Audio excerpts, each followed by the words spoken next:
Everyone, এটা হচ্ছে আমি শুধু চেয়েছি তোমায় উপন্যাসের পর্ব ৩, লেখনীতে সুরাইয়া রাফা।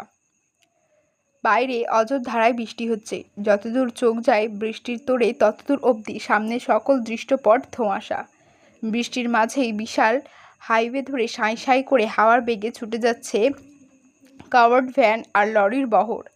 ক্যাফের এক কোণে টেপ রেকর্ডারের গান চালিয়ে রেখেছেন জয়া আন্টি। সেখানে কোনো এক নাম না জানা শিল্পী সুর তুলে গাইছেন, আকাশ এত মেঘলা, যেও নাকো একলা, এখনই নামবে এ অন্ধকার। অথচ ঈশানী এই ঝড় বাদলের রাতেই বাড়ি ফেরার প্রস্তুতি নিয়েছে।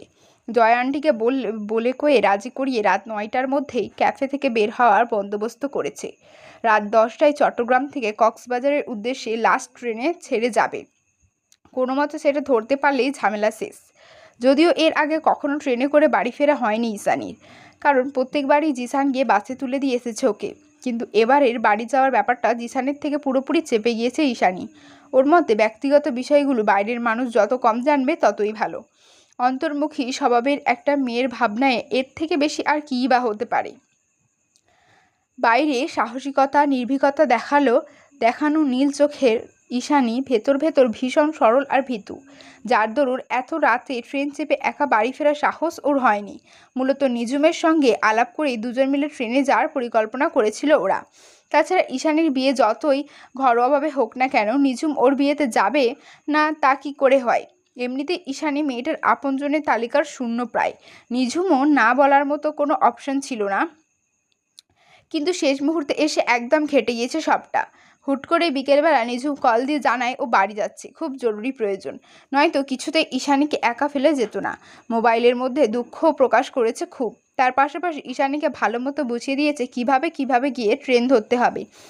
ঈশানী জানে নিজুম অজুহাত দেওয়ার মতো মেয়ে নয়, তবুও ওর ভিতর হৃদয়ে কিছুটা সংশয় আর আতঙ্ক জোড়া হয়েছে বটে। তবে সেই সংশয়কে কোনোরূপ পাত্তা দিল না ঈশানী, বরং নিজুমকে উদ্দেশ্য করে হাসি মুখে জবাব দিলে, সমস্যা নেই, তুই সাবধানে যাস, এমনি বৃষ্টির রাত, বুঝে শুনে গাড়িতে উঠিস, আমি ঠিক ট্রেনে ধরে চলে যেতে পারবো। ঈশানীর কথার প্রত্যুত্তরে নিঝুম যে মুখ ফুটে বলবে এত রাতে বাড়ি যাওয়ার প্রয়োজনটা কি, সেটারও উপায় নেই, কারণ আগামীকাল ঈশানীর আকদ। তাছাড়া ঈশানী দেরি করে ফেলেছে বলে রোকেয়া বেগম বেজায় চটে আছেন। ঈশানী মাকে শান্ত করার জন্য মিথ্যা আশ্বাস দিয়ে বলেছে যে ও গাড়িতেই আছে আর একটু পরেই চলে আসবে। এদিকে বৃষ্টিতে থামার কোনো নামগন্ধই নিচ্ছে না। ক্ষণে ক্ষণে দ্বিগুণ তালে বেড়ে যাচ্ছে বর্ষণ। গ্লাস ক্লিনার আর তোয়ালে দিয়ে ক্যাফের কাছে দেয়ালগুলো পরিষ্কার করতে করতে বাইরের রাস্তার দিকে উকিঝুঁকি দিচ্ছে ঈশানী। একটু পর বের হতে হবে ওকে।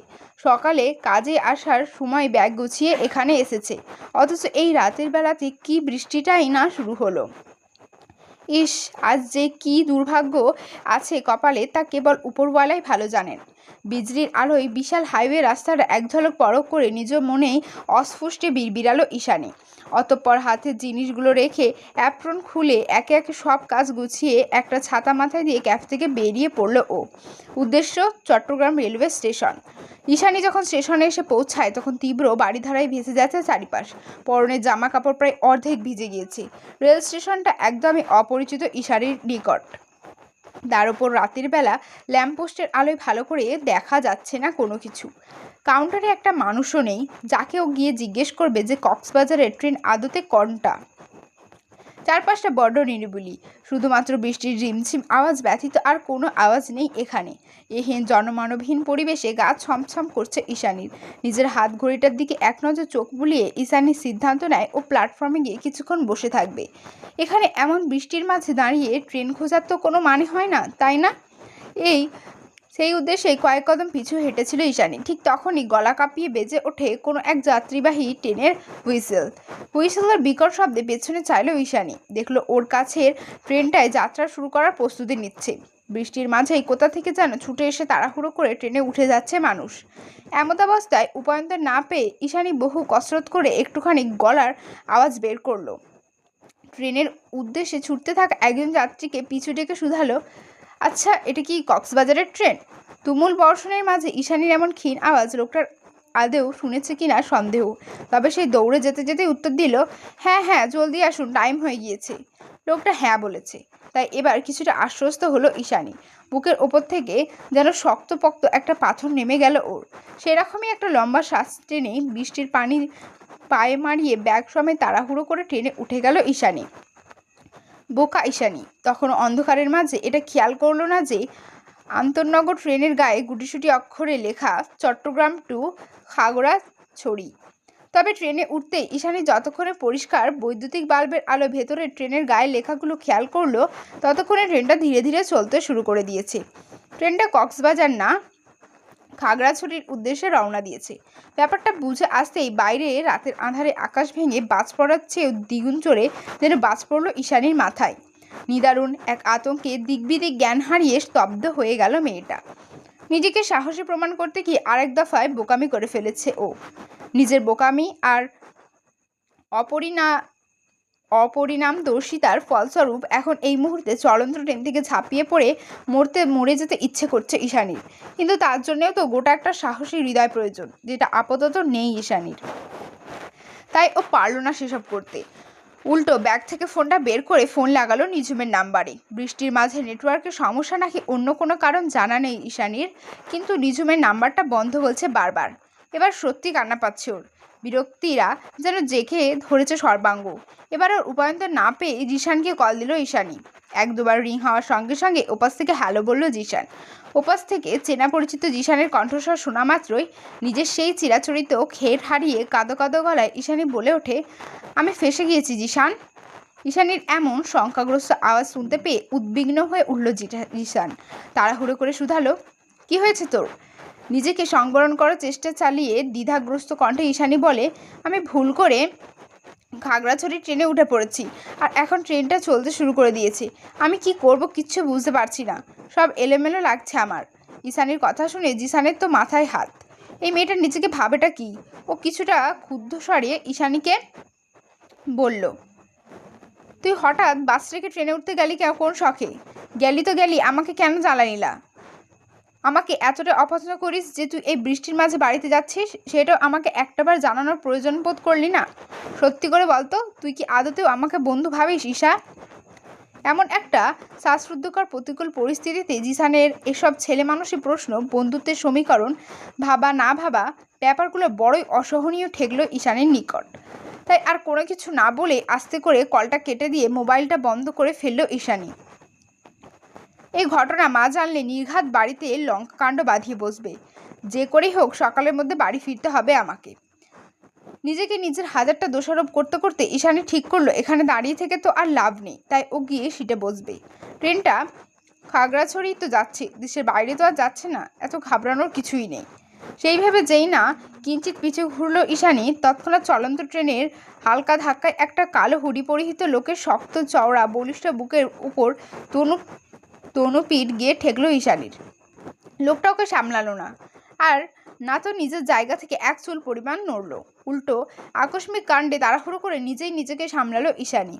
লোকটার ওপর থেকে নিজেকে সরিয়ে পেছনে ঘুরে দেখলো লোকটা ওর খুব কাছে দাঁড়িয়ে। এতটা কাছাকাছি সাধারণত কোনো অপরিচিত মানুষের দাঁড়ানোর কথা নয়। তবে সেসব ভাবনা মস্তিষ্ক ছুঁতে পারল না ঈশানীর। উল্টো এই কালো হুডি, কালো মাস্ক আর কালো বেসবল ক্যাপ পরিহিত লোকটাকে চেনা চেনা ঠেকলো ওর মস্তিষ্কে।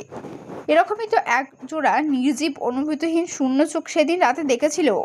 সেদিন অন্ধকারে খেয়াল করা হয়নি লোকটার এক ভ্রুতে পিয়ার্সিং করানো, যেখানে জলজল করছে ছোট্ট একটা মেটালিক রিং। ঈশানী টিভিতে দেখেছে সাধারণত রকস্টার কিংবা ব্যান্ড তারকারা এসব স্টাইল করে থাকে। তাহলে কি এই মাস্ক পরিহিত লোকটাও কোনো বড়সড় রকস্টার? লোকটার দিকে তাকিয়ে অদ্ভুত এই প্রশ্নটা খেলে গেল ঈশানীর অযাচিত মনে। কিন্তু ও মুখে বলল, আপনি সেনা? ওই যে সেই দিন ক্যাফের সামনে। বাক্যটা সম্পূর্ণ করতে পারল না ঈশানী। তার আগেই একেবারে হুট করেই ঈশানীর সহ পুরো ট্রেনে শুদ্ধ সবাইকে চমকে দিয়ে নিজের এক হাতে উঁচিয়ে আকস্মাৎ ট্রেনের চেন টেনে ধরল লোকটা। সঙ্গে সঙ্গে ওই অবস্থাতেই থেমে গেল পুরো ট্রেন। স্টেশন থেকে ছেড়ে হয়তো মিনিট 5 চলছিল, তার মধ্যে এই কাহিনী। হুট করে ট্রেন থেমে যাওয়াতে যাত্রী সকলের মাঝে হৈ হৈ শোরগোল পড়ে গেল। ট্রেন কে টেনেছে সেই খবরদারি করতে কোথা থেকে যেন ছুটে এলেন ট্রেন মাস্টার। তিনি মাস্ক পরিহিত লোকটাকে উদ্দেশ্য করে খেকিয়ে উঠে কিছু বলবেন, তার আগে লোকটাকে ঘুরে মুখোমুখি হয়ে দাঁড়ালো ট্রেন মাস্টারের দিকে। লোকটার চাহনিতে এক ঝলক নজর বুলিয়ে কি ভেবে যেন তৎক্ষণাৎ চুপসে গেলেন ট্রেন মাস্টার। আর কিছু না বলেই মুখ কাচুমাচু করে তাড়াহুড়ো পায়ে জায়গা ত্যাগ করলেন তিনি। ভাবটা এমন যেন খবরদারি করতে আসাটা তার বিরাট বড় অন্যায় হয়ে গিয়েছে। ট্রেন মাস্টার চলে গেলে হুডি পরিহিত লোকটা নিজেও ট্রেন থেকে আস্তে করে নেমে পড়ে। এখন বৃষ্টি অনেকটা নিয়ন্ত্রণে। মুষলধারার বর্ষণে কমে গিয়ে ঝিরঝির বৃষ্টি পড়ছে বাইরে। এদিকে সেই তখন থেকে লোকটাকে অদ্ভুত নজরে পরখ করছে ঈশানী। আর মনে মনে ভাবছে, এখানে হচ্ছেটা কি? চেন টেনে পুরো ট্রেন থামিয়ে দিল, অথচ ট্রেন মাস্টার অবধি কিছু বলল না। কে ইনি? আসলে কি কোনো সেলিব্রিটি? ঈশানীর ভাবনার সুতো ছিঁড়ে যায় লোকটার আরেক দফা অদ্ভুত কর্মকাণ্ডে। কোনো কিছু ইঙ্গিত না দিয়ে একেবারে হঠাৎ করেই ঈশানীর হাত টেনে ধরে ওকে ট্রেন থেকে নামিয়ে আনলো লোকটা। আচানক এই কাণ্ডে হকচকিয়ে উঠল ঈশানী। আতঙ্ক আর আত্মমর্যাদার বশবর্তী হয়ে মেয়েটা চেঁচিয়ে উঠল তৎক্ষণাৎ, কে আপনি? অনুমতি ছাড়া হাত ধরছেন কেন এভাবে? ঈশানীর এমন ঝাঁঝালা আওয়াজে প্রত্যুত্তর করলো না লোকটা। তবে ল্যাম্পপোস্টের আলোয় হঠাৎ করে পাল্টে যাওয়া চোখের ভয়ঙ্কর রং আর ভাষা দুটোই আত্মায় কাঁপন ধরিয়ে দিল ঈশানীর। যেন অনুভূতিহীন ওই ডমিনেটিং শূন্য চোখ জোড়া ওর গলা চেপে ধরে ক্ষুদ্রস্বরে বলে উঠল, আওয়াজ একদম নিচে। লোকটা তেমন করে নিজের চোখ দুটো অন্যদিকে ঘুরিয়ে আঙুল উঁচিয়ে কিছু একটা দেখালো ঈশানীকে। লোকটার আঙুলের ইশারা অনুসরণ করে পেছনে তাকাতে ঈশানী দেখতে পেল অদূরে কক্সবাজারের ট্রেনটা হুইসেল বাজিয়ে যাত্রার প্রস্তুতি নিচ্ছে। তার মানে কক্সবাজারের ট্রেনের সময় ডিলে হওয়ার কারণে এখনো ছাড়েনি। ব্যাপারটা বুঝে আসতে চোখ জোড়া খুঁজতে চিকচিক করে ওঠে ঈশানীর। স্বস্তিতে ক্লান্তি যেন ঝরঝরিয়ে নেমে আসে পুরো শরীর জুড়ে। ইচ্ছে তো করছে চিন্তামুক্ত হওয়ার খুশিতে হাউমাউ করে কেঁদে উঠতে, কিন্তু তার সময় কোথায়? ট্রেন তো ছেড়ে দিল বলে। যার দরুন ঈশানী আর এক মুহূর্তও দেরি না করে ছুট লাগালো স্টেশনের দিকে। ছুটতে ছুটতেই ঘাড় ঘুরিয়ে এক ঝলক চাইলো পিছনের দিকে, হয়তো সেই কালো মাস্ক পরা আর হুডি পরিহিত লোকটাকে ধন্যবাদ জানানোর উদ্দেশ্যে। কিন্তু না, ল্যাম্পপোস্টের নিয়ন আলোতে অচেনা লোকটা দর্শন আর পাওয়া গেল না। যেন রাতের আধারের সঙ্গে মিলেমিশে মরিচিকার মতোই উবে গিয়েছে সে। এদিকে ছুটতে ছুটতেই হুট করে একটা অজানা কৌতূহল এসে একেবারে ছক্কা হাঁকানোর মতোই মস্তিষ্কে সে বিট করলো ঈশানীর। অত্যাধিক আশ্চর্য মনে মনে বলল, আমি যে ভুল ট্রেনে উঠেছিলাম সেটা উনি কি করে বুঝলেন? আশ্চর্য! তার মানে কি উনি আমার ফোনে সব কথা দাঁড়িয়ে দাঁড়িয়ে শুনেছে? কিন্তু কেন? একরাশ ঝামেলা, বিপদ আর প্রতিকূল আবহাওয়া মাথায় নিয়ে ঈশানী যখন বাড়িতে ফিরল তখন প্রায় মাঝরাত। বৃষ্টি এখন পুরোপুরি থেমে গিয়েছে, তবে আকাশে চাঁদের দেখা নেই। বুনো মহিষের পালের মতোই বর্ষার আকাশ কালো হয়ে আছে। মাঝরাত হওয়াতে চারিদিকে পরিবেশ ভীষণ নিরিবিলি। ব্যাঙ আর ঝিঝি পোকার আওয়াজ ছাড়া কিছুই শোনা যাচ্ছে না আপাতত।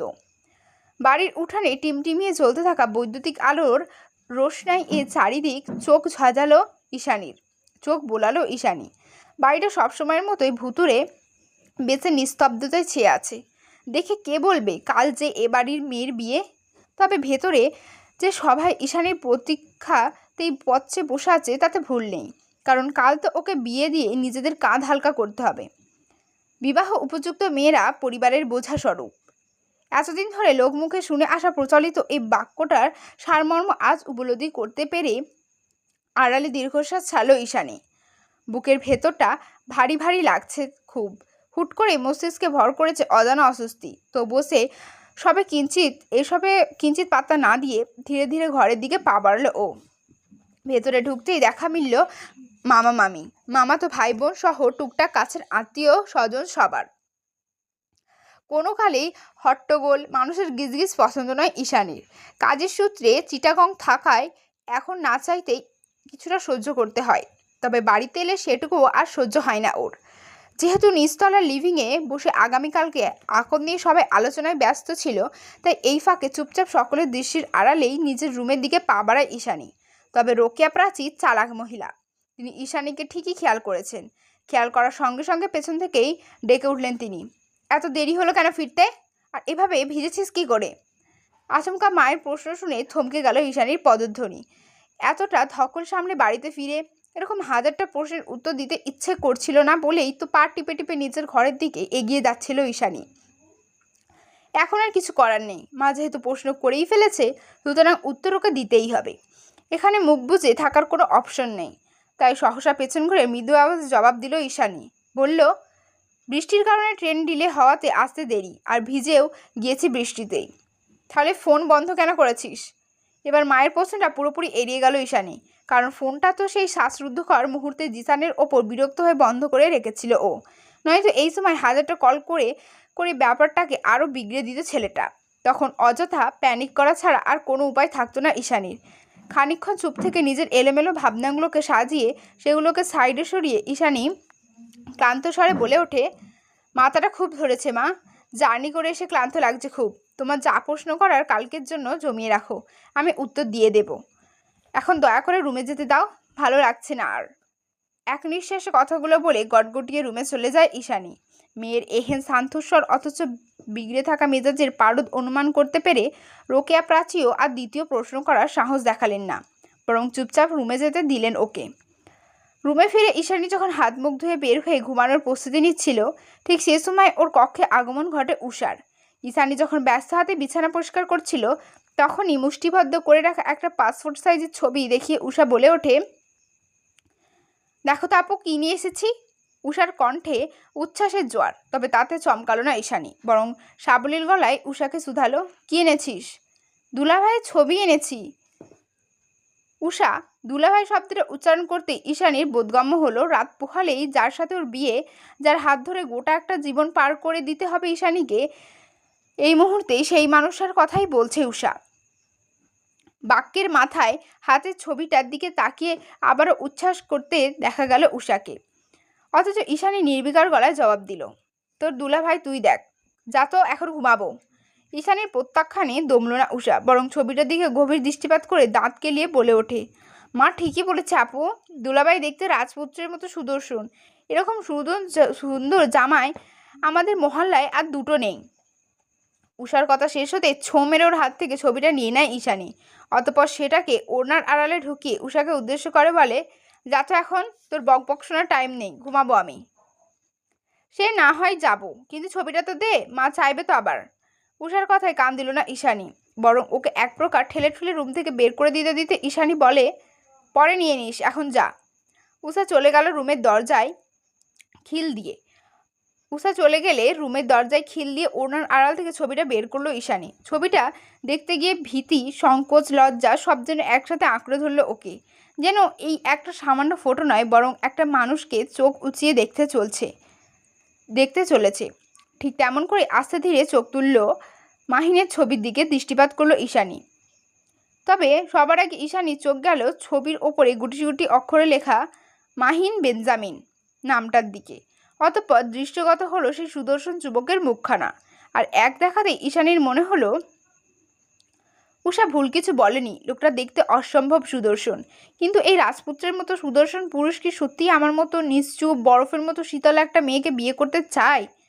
একটা অদ্ভুত অনিশ্চয়তা ভলভলিয়ে ছড়িয়ে পড়ল ঈশানীর সমগ্র মন মস্তিষ্ক জুড়ে। পরক্ষণেই আবার আত্মবিশ্বাসে মনটা বলতে লাগলো, বিয়েটা যেহেতু হচ্ছে, তাহলে নিশ্চয়ই ওনার অমতে হচ্ছে না কিছুই। উনি নিশ্চয়ই জেনে শুনেই আমাকে বিয়ে করতে রাজি হয়েছেন। কথাটা ভেবেই নিজের অজান্তে লাজুক হাসল ঈশানী।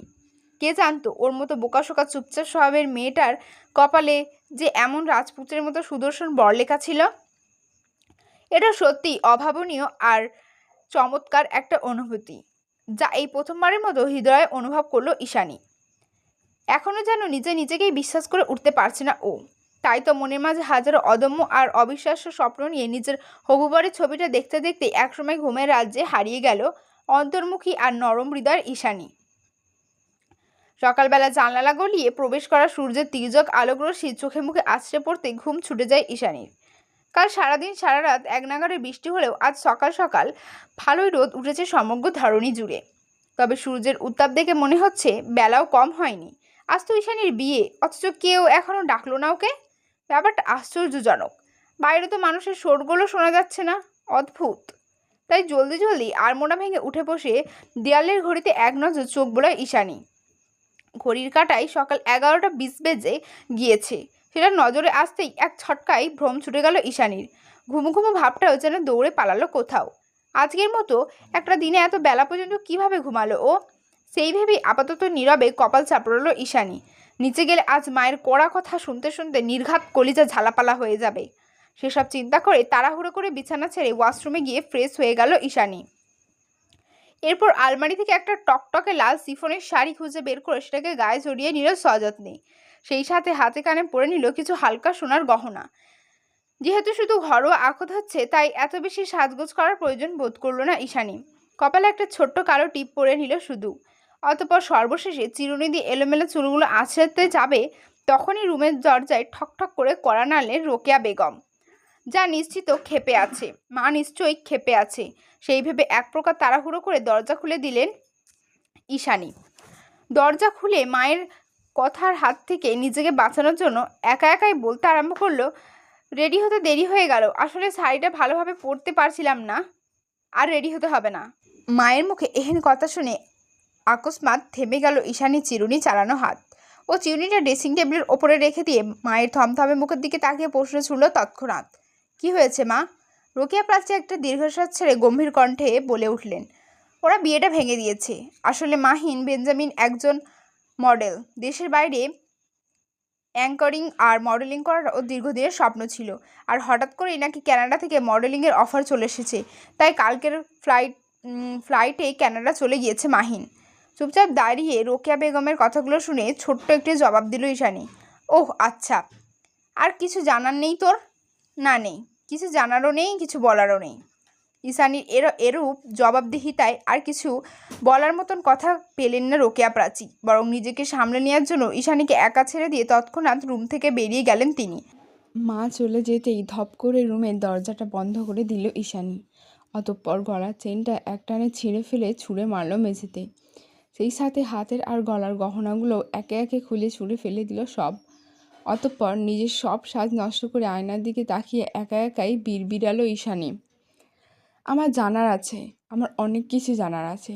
কেন তুমি সবসময় আমার জীবনটা নিয়ে এমন পুতুল খেলা খেললে মা? কেন নিজের মেয়ে হয়েও আমি তোমার এত দূরের হয়ে গেলাম? কেন আমার ভবিষ্যতের কথা না ভেবে একটা ছেলের মতামত ছাড়া তার সঙ্গে আমার জীবন জুড়ে দিতে যাচ্ছিলে তুমি? আমি কি এতটাই অযোগ্য, এতটাই কোল্ড, এতটাই খেললাম যে কেউ আমার মুখ না দেখে আমাকে বিয়ে না করেই চলে গেল? এর চেয়ে অপমানের কি আর কিছু হয়? এর কি একটা তার কি একটা বারের জন্য আমার মান সম্মানের কথা ভাবা উচিত ছিল না? ছিল তো। আসলে নিজেও ভুল বলেছিল। এই চোখ আমার আশীর্বাদ নয়, বরং অভিশাপ। আর না তো এই চোখের মায়ের কেউ কোনোদিন আটকাবে। আমার ওপরের নির্জীবতা, কঠোরতা, শীতল অন্তর্মুখী অনুভূতিগুলো ভেদ করে কেউ কোনোদিন আমার উষ্ণ হৃদয়ের সন্ধান করতে যাবে না, কখনোই না। সেটা আমি এতদিন বেশ ভালো করেই বুঝে গিয়েছি। আর না তো আমার মতো অসাধারণ মেয়েকে কেউ নিঃস্বার্থভাবে ভালোবাসবে কখনো। সেই নিঃস্বার্থ ভালোবাসা আমি খুঁজে বেড়াই। সেই ভালোবাসা বোধ হয় পৃথিবীতে এখনও তৈরি হয়নি, নয়তো মা কেন আমায় আমার মতো করে ভালোবাসে না? আয়নার দিকে তাকিয়ে এক নিঃশ্বাসে নিজের সকল অভিযোগ উগরে দিয়ে ফুপিয়ে কেঁদে উঠল ঈশানী। কাঁদতে কাঁদতে হাঁটু ভেঙে ধপ করে মেঝেতে বসে, তাতে মাথা ঠেকিয়ে ভাবতে শুরু করলো ও, মায়ের এই পরিবর্তন ঠিক কবে থেকে শুরু হয়েছিল, কেনই বা শুরু হয়েছিল? এবারে পর্ব 4। বাড়ির উঠানে মাথা উঁচিয়ে দাঁড়িয়ে থাকা নারকেল গাছের চিরাল পাতার ফাঁক ফোকর গলিয়ে নিদারুণ বেরিয়ে আসা মুঠো মুঠো রোদের হাতছানি। ধূসর মেঘের আড়ালে গা ঢাকা দিয়েছে সেই কখন। সকাল থেকে দুপুর অবধি অবাধে আলোকরশ্মি ছড়ানো সেই চনমনে সোনালি রোদ মিলিয়ে গিয়ে নতুন উদ্যমে আষাঢ়িয়া বৃষ্টিতে ঝমঝম করে উঠেছে ভুবন। ঈশানীর ছোট্ট রুমের এক কোণে যে দক্ষিণের জানালাটা রয়েছে, ঠিক তার কোলে ঘেঁষে বেড়ে উঠেছে এক দানবাকৃতির বিশাল বড় জারুল গাছ। গাছটা বোধহয় ঈশানীর জন্মের আগে থেকেই অমন তাগড়া হয়ে বেড়ে উঠেছিল। তাই তো এখন বৃদ্ধ বয়সে মানুষের রুগ্ন দেহের মতোই কেমন কুঁচকে গিয়েছে শরীরের ছাল বাকল, ডালপালা সব কিছু। অথচ সেই ডালপালা দিয়েই চুইয়ে চুইয়ে বৃষ্টির ফোঁটা এসে একেবারে প্লাবিত করে দিয়েছে ঈশানীদের ঘরের সমগ্র মেঝে। ওদিকে কিছু ঘন্টার জন্য পৃথিবীর সকল আয়োজন, সকল অনিরাপত্তা, দুঃখ, কষ্ট, ঝুট ঝামেলা সব কিছু বেমালুম ভুলে গিয়ে আপন মনে হাঁটুতে মুখ গুজে বসে আছে ঈশানী। মেয়েটা ধাক্কা খেয়েছে, কষ্টও পেয়েছে খুব, তবে বহিঃপ্রকাশ করার মতো ভাষা ওর জানা নেই। হয়তো বা ওর দুঃখ কষ্টকে এতটা গুরুত্ব দেওয়ার মতো মানুষের অস্তিত্বই নেই। আর নয়তো ঈশানী নিজেই নিজের জগৎটাকে পুরো পৃথিবী থেকে বিচ্ছিন্ন করে রেখেছে। ঘর করে স্বভাবটা নিজের অজান্তেই একেবারে মনে প্রাণে ধারণ করে ফেলেছে মেয়েটা। এখন চাইলেও আর কারোর কাছে মনের কথা ব্যক্ত করে নিজেকে হালকা করতে পারে না ঈশানী। ওর এই স্বভাবটা যে বরাবরই একগুঁয়ে ছিল তেমনটাও নয়। ঈশানীর যতটুকু মনে পড়ে, এই ঘরকুনো স্বভাব, পুরো দুনিয়া থেকে নিজেকে আড়াল করে রাখার আপ্রাণ চেষ্টা, জন্মসূত্রে পাওয়া অতীব সুন্দর নীল চোখকে নিজের অপ্রাপ্তি মনে করা, এই সব কিছুই শুরু হয়েছিল ঈশানীর বাবার মৃত্যুর পর থেকে। ঈশানীর বাবার স্বাভাবিক মৃত্যু হয়নি। ওর বাবা একজন সেনাবাহিনীর সৈনিক ছিলেন। যদিও তখন পরিস্থিতি বোঝার জন্য ঈশানীর বয়স খুবই কম ছিল, তবে ও নানির মুখে শুনেছে কোনো এক পার্বত্য অঞ্চলে পোস্টিংয়ে থাকাকালীন দুর্ধর্ষ হৃদয়হীন কিছু অজ্ঞাত মাফিয়া টেররিস্টরা সঙ্গে গোলাগুলির এক পর্যায়ে নৃশংসভাবে নিহত হন তিনি। আসলে পার্বত্য অঞ্চলগুলো একদিকে যেমন আবার প্রাকৃতিক সৌন্দর্যের প্রাণকেন্দ্র, ঠিক তার বিপরীত দিকে নজর বোলালে তেমনই নাম না জানা উঁচু নিচু পাহাড়ের ঘেরা বিস্তৃত জঙ্গলের আড়ালে একটা রহস্য বেষ্টিত ঘুটঘুটে কালো অন্ধকার দিকও রয়েছে বটে। এর ফ্যান্টাসি বলে সৌন্দর্যের পাহারাদার বরাবরই কুৎসিত আর ভয়ঙ্কর হয়, ব্যাপারটা কিছুটা তেমনই। কারণ সেই মেঘে ভেজা ঝর্ণার গায়ে মাখানো অকৃত্রিম রূপসী পর্বতমালার অন্ধকার রহস্য জনসাধারণ কিংবা প্রতিনিয়ত প্রাকৃতিক সৌন্দর্য আহরণ করতে আসা ট্যুরিস্টদের দ্বারা কখনোই উন্মোচন করা সম্ভব নয়। তাই তো যুগের পর যুগ কেটে গেলেও পর্বতমালা বেষ্টিত এই পার্বত্য চট্টগ্রামের কিছু নাম না জানা কৌতূহল আর অন্ধকার দিক পুরো দেশবাসীর কাছে অজানাই রয়ে যায়। হয়তো কোনো না কোনোভাবে জনসাধারণের মঙ্গলের জন্যই সরকারের এই অপরাগ গোপনীয়তা। সে যাই হোক, সেবার ঈশানীর বাবা এই অকাল মৃত্যুর পরে এক ধাক্কায় কেমন ওলটপালট হয়ে যায় ছোট্ট ঈশানীর জীবনটা। এভাবে অকালে স্বামী হারানোর শোক যেন বানভাসী নদীর মতোই এফোর ওফোর যন্ত্রণায় ভাসিয়ে নিয়ে যাচ্ছিল মাত্র সতেরোতে মা হওয়া রোকেয়াকে, যার দরুন খুব অল্প বয়সে বিধবা তকমা গায়ে লেগেছিল বলে মায়ের পরামর্শ আর সব ভাইয়েদের সিদ্ধান্তে একমাত্র বোনকে একটুখানি সুখে থাকার প্রয়াসে দ্বিতীয়বারের মতো অন্যত্র বিয়ে দেওয়া হয়।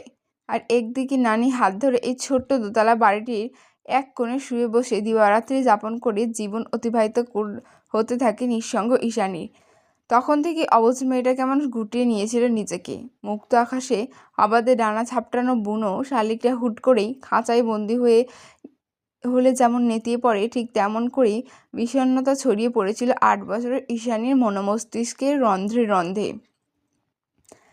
পায়ে পায়ে বয়স না বাড়লেও মনের বয়সটা তখন যেন হু হু করে দ্বিগুণ তালে বেড়েই যায় ওর। তবে ঈশানীর একাকী নিঃসঙ্গ জীবনের ইতি টেনে বছর 3 পরেই ওর মা রোকেয়া প্রাচী আবারও ফিরে এসেছিলেন বটে। কোনো এক অজানা কারণে রোকেয়া প্রাচীর দ্বিতীয় সংসার আর করা হয়ে ওঠেনি। তবে তিনি যখন ঈশানীর নিকট ফিরে এসেছিলেন তখন তার কোলে ছিল ছোট্ট দুধের শিশু উষা। যেহেতু ঈশানীর দাদা দাদি কিংবা সেভাবে নজর রাখার মতো অন্য কেউ আত্মীয় স্বজন ছিল না, তাই তখন থেকেই উষাকে নিয়ে এই বাড়িতে বসবাস শুরু করেন রোকেয়া প্রাচী। কিন্তু যতদিন রোকেয়া প্রাচী ফিরে এসেছিলেন ততদিনে ঈশানী যেন নির্লিপ্তে গা ভাসিয়ে দিয়েছিল স্রোতের বিপরীতে। ওর মাঝে পরিবর্তনগুলো ছিল স্পষ্ট দৃশ্যমান।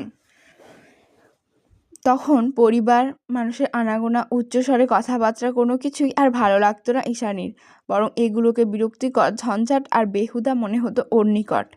তবে মেয়ের এই নিঃসঙ্গতা অন্তর্মুখী স্বভাব পরিবর্তন করার জন্য রোকেয়া প্রাচীরও কোনো মাথা ব্যথা ছিল না। কোনো এক অযাচিত কারণে তিনি ঈশানীর মাঝে এই ভীতসন্ত্রস্ত আর নিজেকে গুটিয়ে রাখা স্বভাবটা খুব কৌশলে পুষে রাখতে চাইতেন, যার দরুন আজ এত বছর পরেও ঈশানীর হৃদয়টা সেই 8 বছরেই আটকে আছে। নিজেকে সাহসী আর আত্মবিশ্বাসী প্রমাণ করতে গিয়ে বরাবর বিপদ আর লজ্জাজনক ঘটনার সম্মুখীন হওয়াটা ওর স্বভাবে পরিণত হয়েছে। শুধুমাত্র এই ঘরমুখী স্বভাবের জন্য স্কুল কলেজ সবখানে বন্ধুমহল তৈরিতে অক্ষম ঈশানী। যেখানে বন্ধুই নেই সেখানে প্রেমে পড়ার মতো দুঃসাহসী কাজ তো ওর জন্য কল্পনাতীত। ঈশানীকে যে কখন কেউ প্রপোজ করেনি এমনটা নয়, ওই জলজলে আকর্ষণীয় নীল চোখ দেখে পাগল না হয়ে উপায় আছে? চোখ তো নয়, যেন মাদকে ঠাসা।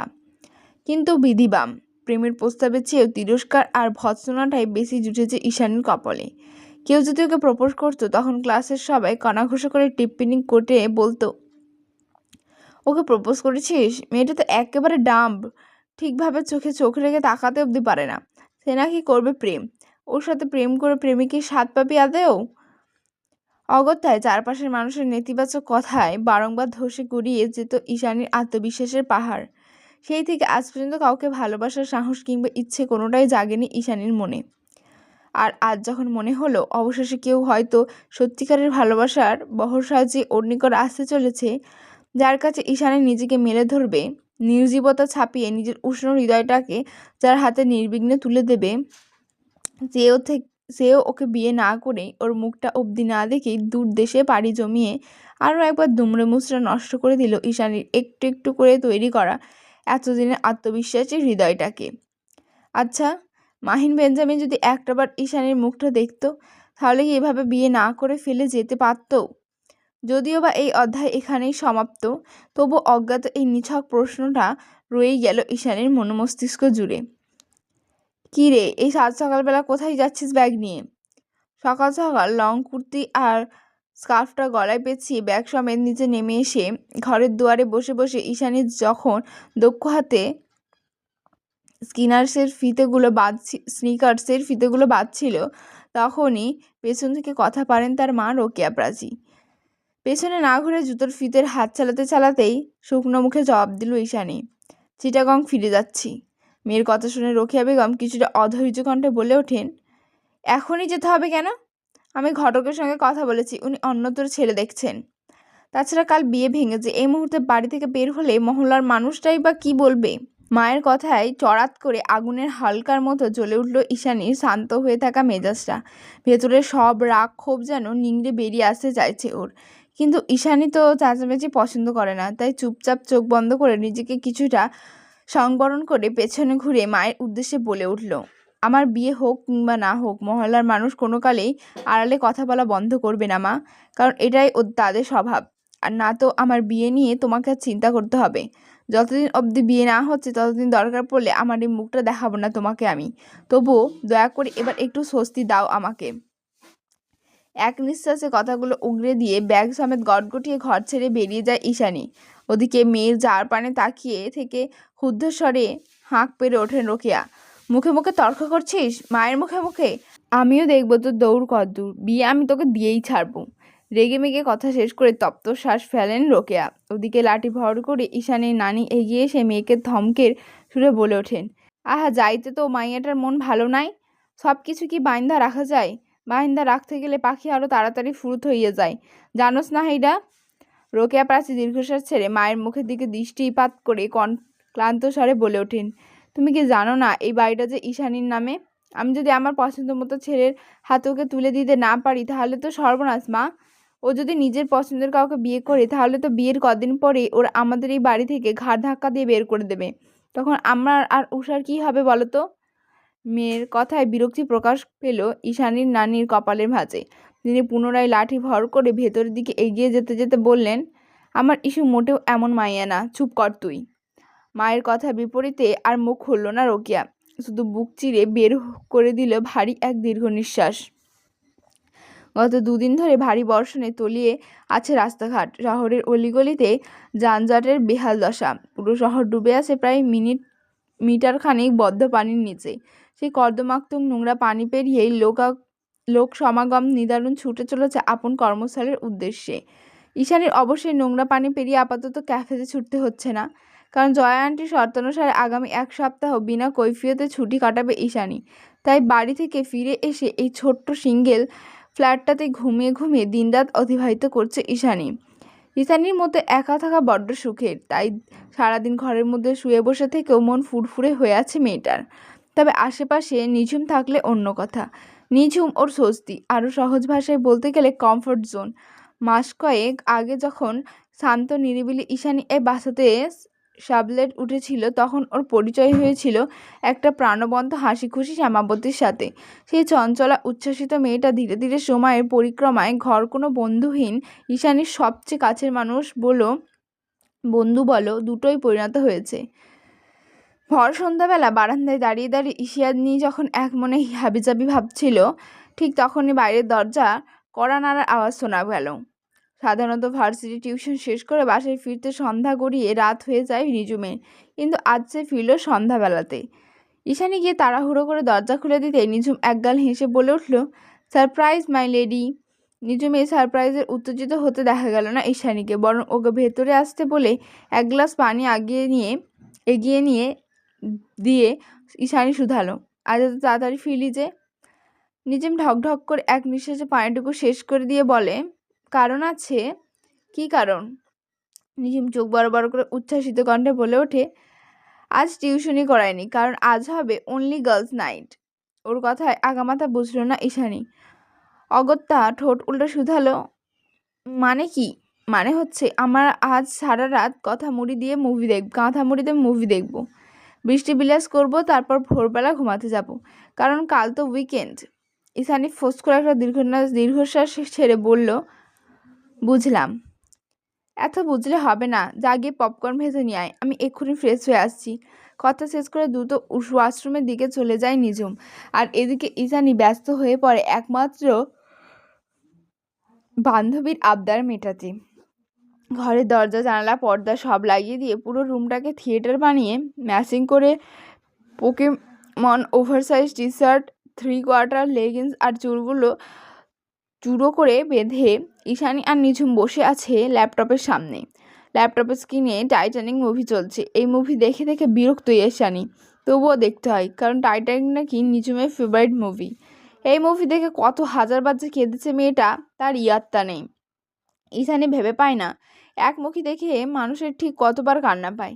মেয়েটাকে তো আর কম বোঝায়নিও যে এই মুভি শুটিং সুইমিং পুলে করা হয়েছে, সত্যিকারের কেউ মরেনি, সবাই বেঁচে আছে ভাই। কিন্তু কে শোনে কার কথা? নিজু মেয়েটা সেই শেষ সিনে এসে কাঁদবেই কাঁদবে, কারণ ওর নাকি বিচ্ছেদ একদম সহ্য হয় না, মরে যেতে ইচ্ছে করে। বাস্তবে কখনো বিচ্ছেদের তিক্ততা অনুভব করলে এই মেয়ে যে আদতে কী করবে কে জানে। নিজুমের কথা ভেবে কুল পায় না ঈশানী। ওদিকে নিঝুম পপকর্ন চিবোতে চিবোতে পর্দায় চলতে থাকা জ্যাক আর রোজের কেমিস্ট্রি দেখি আফসোস সুরে বলে ওঠে, ইস, আমি যে কবে একটা প্রেম করব, আমার জীবনটা কবে যে এমন একটা জ্যাক আসবে। ঈশানী ঘাড় ঘুরিয়ে মৃদু হেসে বলল, ফার্সিতে পড়িস, ছেলেদের তো আর অভাব নেই, করলেই পারিস। নিঝুম মুখ কুচকে মুখটাকে বাংলার পাঁচের মতো করে বলল, ধুর, বললেই কি আর প্রেম হয় নাকি? তাছাড়া আমি যে কেমন ছেলে চাই সেটা তো আমি নিজেই জানি না। কথা বলতে বলতে চট করে নিঝুম ঈশানীকে শুধালো, আচ্ছা ইস্যু, তুই কখনো প্রেমে পড়িসনি? ঈশানী এবার মুচকি হেসে আসন দিয়ে বসল, অতঃপর ল্যাপটপের স্ক্রিনের দিকে নিষ্প্রভ চোখে তাকিয়ে থেকে বলে উঠল, প্রেমে পড়তে হয় বলে পড়া, সেরকম প্রেমে আমি কোনোদিনও পড়তে চাই না নিঝুম। আমি চাই আমার প্রেমে পড়াটা হোক ঘূর্ণিঝড়ের গতিপথ পাল্টে দেওয়ার মতোই হুট করে, যাকে এক দেখাতেই আমার হৃদস্পন্দনের গতি হারাবে, ভেতরে সুপ্ত অনুভূতির মাথাচাড়া দিয়ে একযোগে বিদ্রোহ করে উঠবে। প্রেমে পড়ার নিদারুণ যন্ত্রণায় নীল হয়ে উঠবে আমার হৃদয়। তাকে আমার মস্তিষ্ক নয়, বরং মানসপটে আটকাতে হবে। শরীরের ষষ্ঠ ইন্দ্রিয় ছাপিয়ে, যাকে আমি শুধুমাত্র অন্তর দিয়ে অনুভব করতে পারবো, যাকে না দেখতে পেয়ে আমি পাগল হয়ে যাব। আমার শরীর, মন, এমন কি সমগ্র অস্তিত্ব তাকে পাওয়ার জন্য আকস্মিক আন্দোলন করে উঠবে। ঠিক এমনভাবে প্রেমে পড়তে চাই আমি নিঝুম। আর আমিও এও জানি পৃথিবীতে এমন কারো অস্তিত্ব নেই যাকে দেখে কিনা আমার হৃদয় এমন অনুভূতির ঝড় উঠবে। ঈশানী প্রেমে পড়ার ব্যাখ্যা শুনে নিঝুম এদিক ওদিক অপারগ মাথা নাড়িয়ে আফসোসের স্বরে বলে উঠল, বুঝেছি, তুই নিজের মাঝে প্রেমের সুখ নয়, বরং প্রেমের বীজ ধারণ করতে চাইছিস। এই জন্যই বলি, ফ্যান্টাসি ফিকশনগুলো একটু একটু কম পড়। আজ বহুদিন বাদে নিঝুমের কথা শুনে হো হো করে ঘর কাঁপিয়ে হেসে উঠল ঈশানী, যেন নিঝুম মাত্রই আস্ত একটা জোকস শুনিয়েছে ওকে। প্রেমের বীজ, সেটা আবার কী জিনিস? অথচ সবচেয়ে ফানি জোকস শুনেও মেয়েটা কখনো এভাবে হাসে না। সাইকোলজি বলে, যখন কেউ অকারণেই খুব হাসে, তার মানে সে বড্ড একা, তার ভেতরটা অজস্র দুঃখে কুলসিত। সেই ভেবে ঈশানীর হাসজ্জ্বল মুখের দিকে চেয়ে একটুখানি ব্যথাতুর হাসল নিঝুম। দুজনের গল্প আর আড্ডায় বেশ অনেকটা সময় পার হয়ে যায়। তখনও মুভি চলছিল। নিঝুম শেষ সিনে নাক টেনে টেনে কেঁদে ভাসাচ্ছে, আর ঈশানী ওর দিকে টিস্যু এগিয়ে দিচ্ছে। ঠিক এমন সময় তারস্বরে ফোনটা বেজে ওঠে ঈশানীর। জিশান কল দিয়েছে। নিঝুম যেহেতু কান্নাকাটি করছে তাই একটু দূরে গিয়েই ফোনটা রিসিভ করলো ঈশানী। ফোন তুলতেই ওপাশ থেকে কথা শুরু করে জিশান। শান্তস্বরে বলে ওঠে, কেমন আছিস ঈশা? ভালো, তুই? আস্তে করে জবাব দেয় ঈশানী। ভালো আছি। চিটাগাং ফিরেছিস? তাও কাজে আসছিস না যে? আমি ছুটি নিয়েছি জিশান, আগামী 1 সপ্তাহ আসবো না। বাহ, দারুণ তো। চট করে মুখের উপর কথাটা বলে ওঠে জিশান। জিশানকে অমন হুট করে খুশি হয়ে যেতে দেখে ঈশানী বলে ওঠে, দারুণ মানে? জিশান এবার সিরিয়াস ভঙ্গিতে বলল, শোন তাহলে, কাল তো ছুটির দিন আর আমি একদিন বাড়িয়ে ছুটি নিয়েছি। আমাদের ভার্সিটি থেকে কাল সবাই খাগড়াছড়ি যাচ্ছি হাইকিংয়ে, তোকেও নিয়ে যাব সাথে। খাগড়াছড়ি নামটা শোনা মাত্রই আকস্মাৎ সেদিনে সেই কালো হুড়ি পরিহিত অপরিচিত লোকটার পিয়ার্সিং করা রিং বসানো শূন্য ডমিনেটিং ধূসার বাদামি চোখ যারা ভেসে উঠল ঈশানীর মানসপটে। সে ওকে সেদিন অমন ঝড় বৃষ্টির রাতে একটা বড়সড় বিপদের হাত থেকে বাঁচিয়েছিল। যদিও বা লোকটার চোখ ছাড়া আর কিছুই দেখতে পায়নি ঈশানী, তবুও কোথাও যেন মনে হচ্ছে এই লোকটা দেখতে মারাত্মক সুদর্শন আর স্টাইলিশ। যার সামান্য ভ্রুতে এত সুন্দর স্টাইল করে রিং বসানো থাকতে পারে, সে নিশ্চয়ই অনেক বেশি রুচিশীল আর আধুনিক মন মানসিকতার। কিরে, কিছু বল। জিশানের রাজভারী আওয়াজে ধ্যান ভেঙে যায় ঈশানীর। কি থেকে কিসের ভাবনায় চলে গেল ও আশ্চর্য। অতঃপর নিজের ফোকাস ফিরিয়ে এনে স্পষ্ট আওয়াজে ঈশানী বলে, আমি কোথাও যাব না জিশান, তোরা যা। কেন যাবি না? ভয় পাচ্ছিস? কিসের ভয়? আশ্চর্য। এই যে বৃষ্টির মধ্যে পাহাড়ি রাস্তায় হাইকিং। ঈশানী আবার বিরক্তির স্বরে বলল, না, আমি ভয় পাচ্ছি না। তুই আমাকে যতটা ভীতু আর সহজ সরল ভাবিস, আমি ততটাও ভীতু নই জিশান। তাহলে যাবি না কেন? আমার ভালো লাগছে না তাই যাব না। জিশান দীর্ঘশ্বাস ছেড়ে ঈশানীকে মানানোর চেষ্টা করে সহজ গলায় বলল, একবার গিয়েই দেখ না। আই সোয়ার, বর্ষাকালে পাহাড়ি সৌন্দর্য, পাগল হয়ে যাবি তুই। মনটা একদম ফ্রেশ হয়ে যাবে। বারবার মনে হবে এমন পরিবেশ উপভোগ করার জন্য হলেও আরও 100 বার আই বারুক তোর। জিশানের মুখে এমন পাহাড়ি বর্ণনা শুনে ঈশানীর মনে কি একটু হাইকিং করার লোভ আসেনি? জেগেছে তো।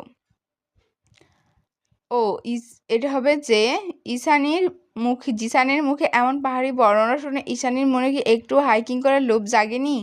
জেগেছে তো, কিন্তু সমস্যাটা তো অন্য জায়গায়।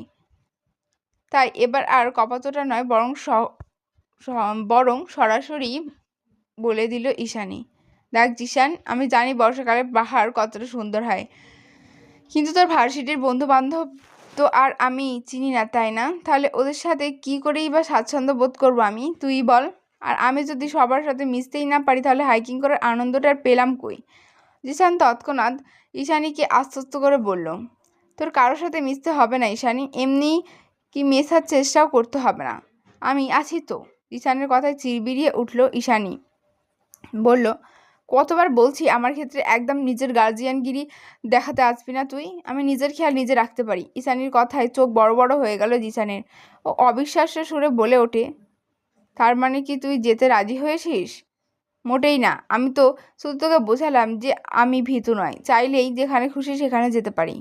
তাহলে চল আমাদের সাথে, তুই তোর মতো থাকবি, কেউ তোকে ডিস্টার্ব করবে না, আই প্রমিস। এত কথা ভালো লাগছে না আমার জিশান, যাবো না বলছি তো। জিসান এবার কথার মাঝে একটুখানি কৌশল খাটালো, কারণ ও জানে ঈশানী আত্মবিশ্বাসী হতে চায়, তাই হুট করে বলে ওঠে, আমি তোকে ডিয়ার দিলাম ঈশা, তুই যদি এবার আমাদের সাথে না যাস তাহলে তুই সত্যি একটা ভিতুর ডিম। ঠিক এই কথাতেই কাজ হলো। ঈশানের কথাটা বড্ড মনে লাগলো ঈশানীর, তাই কিছুক্ষণ নীরব থেকে আচমকা ঈশানী বলে ওঠে, ডিয়ার অ্যাকসেপ্টেড। এবার খাগড়াগাছি গিয়ে হাইকিং করে সবার আগে পাহাড়ে উঠে আমিও দেখিয়ে দেবো তোকে যে আমি আদতে কতটা সাহসী। অবশ্য মুখে কথা বললেও ভেতর ভেতর ঠিকই এক ঝাঁক জড়তার ভয়ে ইতিমধ্যে খামচে ধরেছে ঈশানীর কলিজাটা। কিন্তু ভয় কি তো জয় করতেই হবে। সাহসিকতার প্রশ্ন বলে কথা, ঈশানীকে তো খাগড়াগাছি যেতেই হবে এবার। পরের দিন যথাসময়ে চট্টগ্রাম বায়েজিদ বাসস্ট্যান্ডে এসে পৌঁছায় ওরা সকলে। জিশান ঈশানীকে ওর বাসার নিচে থেকে এগিয়ে নিয়ে তবেই এসেছে। পুরো একটা বাস ভর্তি মানুষ খাগড়াগাছি যাচ্ছে ওরা। সেখানে ঈশানী একমাত্র মানুষ যে কিনা জিশান ছাড়ার কাউকে চেনে না। কাউকে চেনার আগ্রহ অবশ্য ওর মাঝে নেই। ব্যাপারটা ভীষণ অসহিষ্ণু। তবুও খুব করে সবার মাঝে নিজেকে খাপ খাওয়ানোর নিদারুণ চেষ্টা চালাচ্ছে ঈশানী। আজ সকাল থেকে আবহাওয়াটা গুমোট হয়ে আছে। আকাশ ফুটো হয়ে ঝিরঝির করে ঝরে পড়ছে বাড়িধারা। তবে এই বৃষ্টির গায়ে লাগানোর মতো নয়, বরং ধূসর রঙা এই শীতল আবহাওয়াটা দারুণ উপভোগ্য। যেহেতু ওরা হাইকিংয়ে যাবে, তাই অতি ভোরবেলাতে গন্তব্যের উদ্দেশ্যে বাস ছেড়ে দিয়েছে ওদের। বাস ছেড়ে দিতেই বাসের টিনটে জ্বালানোর জন্য কিছু অংশ খুলে দেয় ঈশানী। বাসের টিনটের জানালার কিছু অংশ খুলে দেয় ঈশানী। সঙ্গে সঙ্গে মেঘে ভেজা এক নিদারুণ দমকা হাওয়া এসে আছড়ে পড়ে ওর মুখমণ্ডলে। আর তৎক্ষণাৎ পরম আবেশে দুচোখ বন্ধ করে নেয় ঈশানী। অতঃপর ধীরে ধীরে ধীরে সুস্থে বুক ভরে বাতাস গ্রহণ করে। এই সজীব বাতাসটুকু বোধ হয় ওর দরকার ছিল, তাই মনে মনে ওকে নিয়ে আসার জন্য জিশানের ওপরও খুশিই হয় অনেকটা। ঈশানী যখন প্রকৃতির মাঝ থেকে স্নিগ্ধতা আহরণ করে নিজে বিনোদন দিচ্ছিল, ঠিক তখনই ওর পাশের সিটে বসে পড়ল পাতলা সিমসামকরণের একটা সুন্দরী মেয়ে। কারো উপস্থিতি টের পেয়ে ঈশানী ঘুরে তাকাতেই মেয়েটা হাত বাড়িয়ে করমর্দন করার প্রয়াসে সম্মোহীন হাসিতে বলে ওঠে, হাই, আমি মৃণালিনী। জিশান আমার ভালো বন্ধু। Nice to meet you. Ishani সহসা হেসে হাত মেলালো মেয়েটার সাথে। অতঃপর বলল, আমি ঈশানী তুজকর্নিয়া। Nice to meet you too. মেয়েটা গল্প করার আশায় কথা এগোতে শুরু করে। এবার আগ বাড়িয়ে বলে, জানো, আমরা এখানে বেশিরভাগই কাপল। এই যে দেখছো, ওটা আমার বয়ফ্রেন্ড। তুমি আর জিশানও নিশ্চয়ই। মৃণার ঘোরানো কথার মানে বুঝতে পেরে তৎক্ষণাৎ জবাব দিল ঈশানী, মোটেই না, জিশান আর আমি ভালো ফ্রেন্ড, সাথে কোওয়ার্কার। কিন্তু এ কথা তোমাকে কে বলেছে? নিশ্চয়ই জিশান। কথা শেষ করে কয়েক সিট পিছনে বসে মোবাইলে গেম খেলতে থাকা জিশানের পানে কঠিন দৃষ্টি নিক্ষেপ করে ঈশানী। মীনা মেয়েটার নিজের বোকামির কথার ভুল ধরতে পেরে ঈশানীকে বুঝিয়ে বলে, থাক ঈশানী, হয়তো জিশান এতগুলো কাপলের মাঝে নিজেকে আনকমফোর্টেবল ফিল করছিল, তাই ওভাবে বলেছে। তুমি কিছু মনে করো না। মীনার কথায় জোরপূর্বক হাসল ঈশানী আর কিছু বলছে না দেখে মীনা ওকে চিয়ার আপ করার জন্য পুনরায় বলে, দেখো বাইরের প্রকৃতি কি সুন্দর। বৃষ্টির পানিতে ভিজে গাছগাছালির সবুজ যেন তার চিত্ত চিরে বেরিয়ে আসতে চাইছে। এবারে হাইকিংয়ে নিশ্চয়ই আমাদের জন্য নতুন আর অ্যাডভেঞ্চার কিছু অপেক্ষা করছে। I am so excited. উফ। মীনার কথায় আবারও বিমর্ষ হয়ে যাওয়া মনটা ফট করে ফুরফুরে হয়ে যায় ঈশানীর। তৎক্ষণাৎ মীনাকে এক টুকরো মৃদু হাসি উপহার দিয়ে চলন্ত প্রকৃতির দিকে গম্ভীর চোখে তাকিয়ে বিড়বিড়াইও, তাই যেন হয়। আজকের এপিসোডে এতটাই রাখলাম। খুব শীঘ্রই আর একটা এপিসোড নিয়ে তাড়াতাড়ি ফিরবো। ততক্ষণের জন্য পাশে থাকবেন এবং আমার চ্যানেলটাকে অবশ্যই সাবস্ক্রাইব করে দেবেন, লাইক করবেন, কমেন্ট করতেও ভুলবেন না। টাটা।